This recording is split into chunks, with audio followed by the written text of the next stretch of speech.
A new patch just dropped with a bunch of new changes to like minions and stuff, but also, I think this was yesterday, there's 3 new anomalies in the game, so they are gonna keep adding new anomalies, I think weekly. We got the big league here, which is 7 tiers 3, 4, 5, and 6 exist, so 7 tier 1 and 2 is missing, meaning the games are just gonna be a little bit more quick, I guess, more high rolly, and lower tier cards won't be in. I don't know, it's just gonna be less tempo, it's just gonna be straight into the game. I don't think it will change too much, like the end game boards are pretty much the same. The only things that are missing are like tech cards such as Selfless, but overall the game should still play pretty much the same. We also got Little League now, which is kind of the inverse. You have tiers 1, 2, 3, and 4. 5 and 6 are missing, so this will be really interesting though, because a lot of scaling and a lot of direction is tier 5 and 6 and 7, I guess. So without that, you're gonna see way more tempo. You're gonna see people play endgame boards that you might often not see, and I think it's gonna be really cool. You will also be taking less damage because obviously no 5 and 6 shops can survive. So I think this game might go on a little bit longer. I have no clue, but this one I'm excited for. And then also this one, everything on fire, where you take 30 damage at the start of the game. Whenever another hero dies, you gain 5 health. This is gonna be mental. People can die super quickly if you take 30 damage and you don't have a lot of armor. You can die in like a couple turns, but as soon as people start dying, you will gain that health back. But also you're gonna start dealing more damage anyway in the mid game. So I do not know how long this game is gonna take. Sounds very RNG heavy, especially based on the hero that you have. If you don't have a tempo hero or bad shops, you might just die right away. So I want to see how this plays. I'm super excited to try it, but it could end up being super toxic. Now let's go into the actual patch notes, the things that are new. So Denephria's Anima Reserves, which is the anomaly that everyone becomes designer Denephria's, was just that, and now it's new. It is quests and rewards are in the game. All heroes are side Denephria, so they just added an extra twist to it. The quests and rewards are in the game. We heard your feedback that this anomaly didn't feel interesting enough, so we set out on a quest to make this anomaly more rewarding. I get the pun.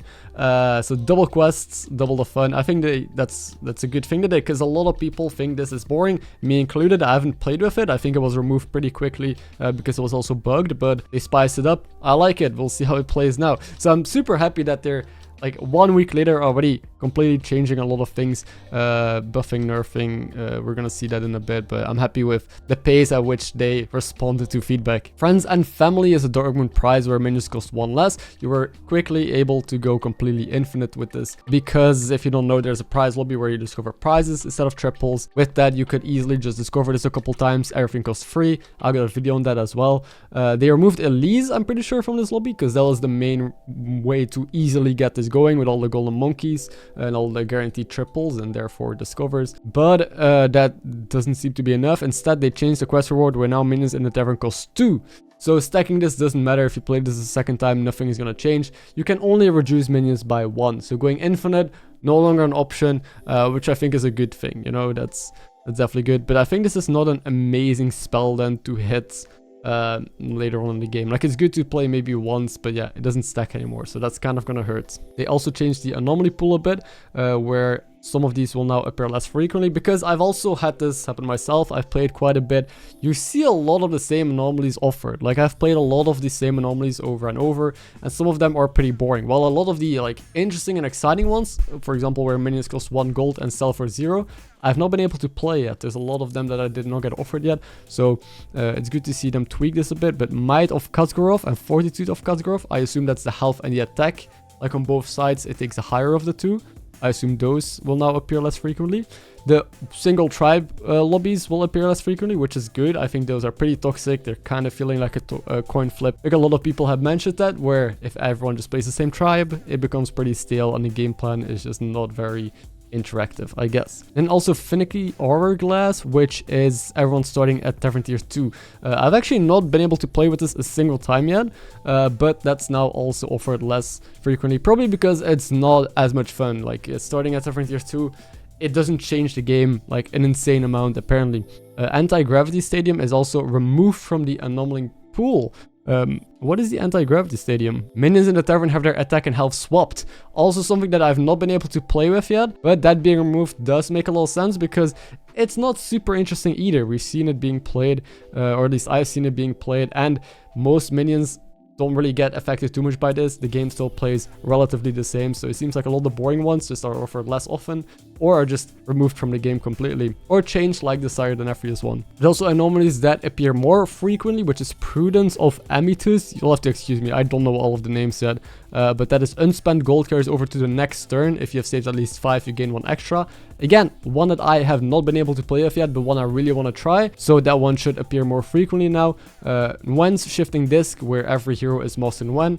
Also, I have not played that, also will appear more frequently. Bring in the Buddies, which is Buddies in the shop. I've played that, I was not a massive fan. I think it's interesting though, but you'll now be able to play more with Buddies. And the Fair Reward, where you triples or Dorkman prizes also more. Now some interesting stuff. We got minion updates, so Surf and Surf, which is the tier 1 Naga spellcraft. Give a friendly minion Death Rattles, summon a 2/2 crab. Will now summon a 3/2 crab. I don't really know if that's necessary. Like, this card was already pretty strong early. I liked it. It's like decent tempo. The good thing about this minion as well, I realized, is that the turn that you want to like power level or sell this off, you still have the extra 2/2 Death Rattle from the spellcraft that you have in hand. So you only lose like 1/1. So even the turn after you sell this, you still have kind of that bonus extra tempo lingering for another combat.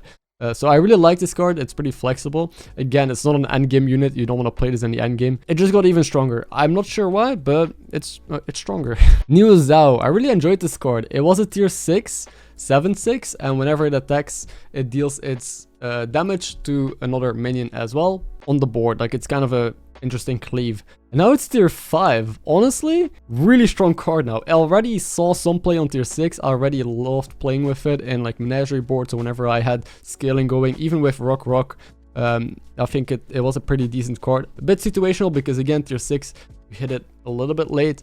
But now in tier 5, I think it's going to see a lot of play. I think it's honestly going to be insane. Soul Rewinder, that is the 2/1 demon that whenever your hero takes damage, it rewinds the damage, so you're kind of immune and it gains 1 health. It is now a free one. We rewinded the previous change to Soul Rewinder. You just got 1 extra attack. Okay, probably because demons are not in a very good spot right now. There it is, another demon buffed. So Keyboard Igniter was a 4/2 Battlecry. If you have taken damage since last turn, you give your other demons +1/+2. Now it is a 4/1, so 1 less health, but the buff went up with 1 extra attack, so it is now +2/+2 to your other demons. Felbat got a change, one of the worst 6-drop scaling cards right now in the game. It was a 9/5 and it went to an 8/5, but instead of just, you know, gaining the stats from minions in the tavern onto your demons consume minions in Bob's tavern. It doesn't say other anymore, so it can now also buff itself. So it used to previously be able to buff itself, then Felbat got nerfed, where it will only buff the other demons on your board, not buff itself. Seems like they reverted that. That will make Felbat a bit better right now, because you can actually keep it on the board, because it will scale itself up. I don't know if that's enough to make demons good yet, but it's a step in the right direction for sure. Time Saver, I don't think this card saw a lot of play. It used to be a 3/5, now it's a 2/3, so a massive stat nerf on tier 3, but how does it change? So if you have any unspent gold, it would sell for 2 more gold. Now it is if you have any unspent gold at the end of your turn, it sells for 3 more gold. So you will have to be a bit greedier, you're going to have even less stats on the board, but the gold scales a lot quicker. So you can very quickly get to like 9 gold if you just float 1 gold for 3 turns in a row. Again, it is on the greedier side. Even though you get more gold, you're going to be taking more damage for it. We'll see how viable I think it's like very situational. Like if you have a good leveling curve and where you will be floating a gold guaranteed, then this makes sense. But I don't think you can like force this on your board in any way, or you even want to necessarily find this. Stormbringer was a 1/7 dragon on tier 4, which after a friendly dragon gains attack, this also gains it. It is now a 1/9 simply because dragons also are one of the weaker tribes right now. So we see another dragon buff on tier 4, which is the Battlecry dragon that gets +3 attack. Now he gets +3 attack and 1 health. Yeah, Obsidian Ravager was a tier 7 dragon, was a pretty good tech card. It was a 4/4, but whenever it attacked, it also deals its attack to adjacent minions and the target itself. So it's kind of like a cleave mixed with the previous dragon, I forgot the name, where it spits its attack first onto the minion. It's a good idea, but a 4/4, like I mentioned, is going to be way too slow. You got to find a way to scale this, and dragons are not even strong right now, or yeah, they don't scale as quickly as other tribes. So they made it a 7/7, so you can immediately play this and have tempo on the board and maybe build around it still. But we'll see. Carbonic Copy, this card was or turned out to be really strong. So it was a tier 5 5/6. Now it's a tier 4 3/3. So the attack and the health was nerfed. It's weaker, but it's a tier lower. And honestly, I don't know if this is a nerf of a buff, because moving it down a tier and making it so accessible, you can put this on the board really early and start scaling it in different ways instead of having to, you know, find it later on. And then even though it has like an initial stat buff, you just gotta buff it a couple times. Even if you play party elementals and it's already better. So honestly, this kind of feels like a buff to me compared to a nerf, even with this base change, just because the tier matters so much between 4 and 5. Granite Guardian was a tier 7 tech card kind of. It is a 117. Whenever something attacks into it, it health goes to 1 HP. So this kind of acts like a poison card. Now it has 28 health, so it just got massively buffed. Just because for a tier 7 card, you know, it better be really good. And it was a good card, honestly. It didn't see that much play, I think, because you can still counter this pretty easily. But yeah, maybe it sees more play now. There's actually so many more changes than I expected here. But Adaptable Barricade, I think this is most people's favorite card. I see so many comments about this and people talk about it. But it's a 12/1 and it like shifts its stats around, so it always survives at 1 HP whenever it's attacked into. It is now an 18/1. So it did get buffed. It got stronger, which I think is a good thing, because you didn't see the card too much, but whenever you saw it, it was a really cool card. I enjoyed playing against it and playing with it. But yeah, I hope this sees more play now. Omega Buster, I have not seen this comp played a single time, mainly because maybe Kangaroos is gone. It's still possible with Macaw, but it's just not as explosive as it used to be.